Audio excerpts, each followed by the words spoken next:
What's up, guys? Got some more LEDs to show you. Now, these are the 9005 high beam bulbs by Auxbeam, and what I'm going to do is I'm going to test out my theory that these are going to work perfectly as high beams paired with a set of HID low beams. Now let's say you really like your HIDs, you don't want to get rid of them, not sure if you want LEDs or not. Now on my Tahoe, I've got DDM tuning HIDs 35 watt set in my low beams with a projector beam. Really happy with them, I like the way they look. Problem is, I've also got DDM Tuning's 35 watt kit in my high beams also. Now, that doesn't work out so well. You know, you're driving down the road, you flip your high beams on, you gotta wait around 20 seconds or so for those things to warm up. It seems like forever. By the time they're finally warmed up, now you've got an oncoming car coming at you, you gotta flick them back off again and go through this process all over again. And that just, it's kind of a waste of time to even turn on your high beams unless you're on a back road, no cars around for miles. So what we're going to do is we're going to test this out. Like I said, it's my theory. I think it's going to work perfect. You know, these things are instant on, so it's going to be great. We'll have our low beams, you know, you can keep your HIDs if you want, and pair it with a set of these for high beams. That way, when you want your high beams, they're on right now, ready to go. So we're going to go ahead and I'll give you a closer look at these, and then we'll get them installed, see how they work. All right, let's take a closer look at these bad boys before I get them installed in the Tahoe. Now this is the F-16 series, the same ones I put in my Honda Civic in my last video. And like I said, this is the 9005 bulb. We did the H4s in my Honda Civic, which is a high-low beam. The 9005 is just a high beam, and they've got all these other bulbs here for whatever vehicles you need. And it's also an 80-watt kit, just like the one I put in my Honda. Let's go ahead and pop this thing open. Alright, maybe that's why I don't like doing unboxings. It's hard to open a box one-handed. Anyway, got some bubble wrap here, some instructions. Probably don't need those. Go and pull these things out and take a look. Now these do have the fan controller on there, just like the H4s had. Only these, like I said, it's only low, or it's only high beams. There's no high-low. You just got one big LED on each side. Same real nice aluminum housing. Got your cooling fan built in, ready to go. Looks really nice. Looks just as good as those H4s. And I've been really happy with those, so I think we're going to be just as happy with these guys. Looks good. That's a pretty massive LED on that thing. Can't wait to see how bright they are. Speaking of which, I'll go ahead and get them installed. Let's see how they work.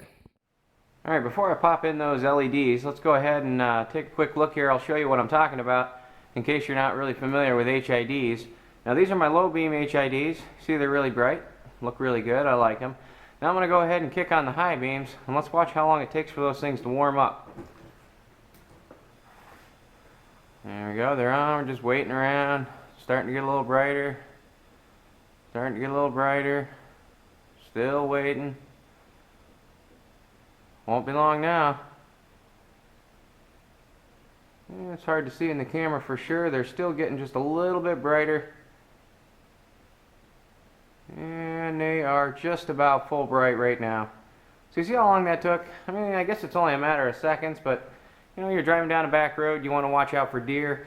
Seems like a really long time to wait for high beams, you know? And then a car comes, you got to shut them off, wait for that car to go by.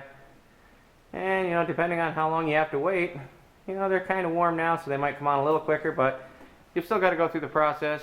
Oh, wait, look at that. I guess there's another problem with HIDs. That one just didn't even light that time. Now, I'm actually really glad that that one HID refused to fire up that time, because that also brings up another good point. HIDs aren't made to be turned on and off and on and off. You know, they're made to turn on, they warm up, and then they're on, you leave them on until you're done driving, you know. They're not made to be turned on and off and cycling them on and off because of the warm-up period and the big surge in electricity it takes to warm those bulbs up. So they're not really made to be flicked on and off. There you go, it's going to work that time, but yeah, too many on and offs, and I was playing with it on the camera before I actually pushed record just to see how everything looked.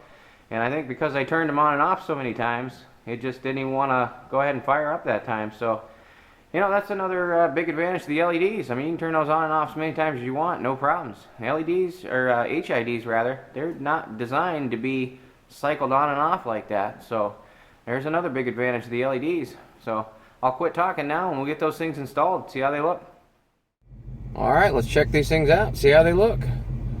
Go ahead and fire up my HID low beams, wait around for those things to warm up.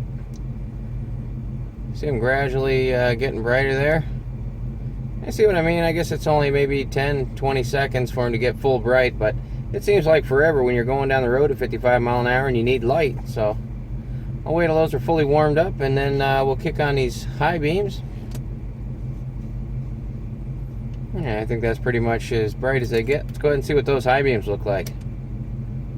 Oh yeah, those things are bright.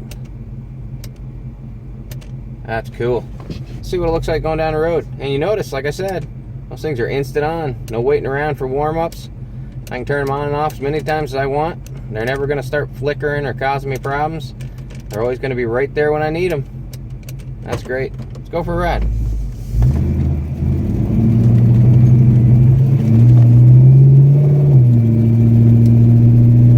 There's the high beams there.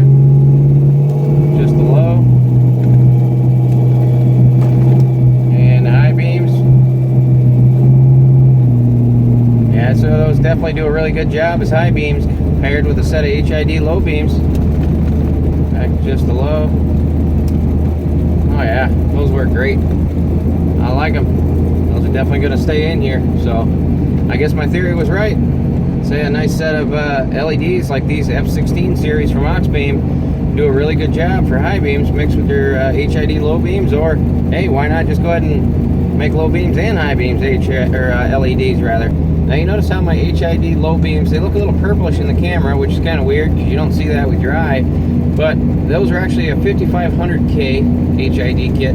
So they're mostly white, but they've got a little bit of blue to them. But look at those LEDs, man. Those things are real nice, bright white light. I really like that. I'm a big fan of white light. I've never been I never really liked the blue headlight look. Always kind of like to get as white of a HID as I could get. And now we got these LEDs. They're even whiter than the HIDs. That's pretty cool. I like that. So, hey, just for the fun of it, here's that 52-inch Auxbeam light bar we got on the roof. Saw that in a video a while back. But anyway, yeah, these things are great. I really like them. So check them out, guys. Just like always, I mean, you know the routine. I'll go ahead and put a link in the description where you guys can check them out on Amazon. And thanks for watching, guys. We'll see you next time.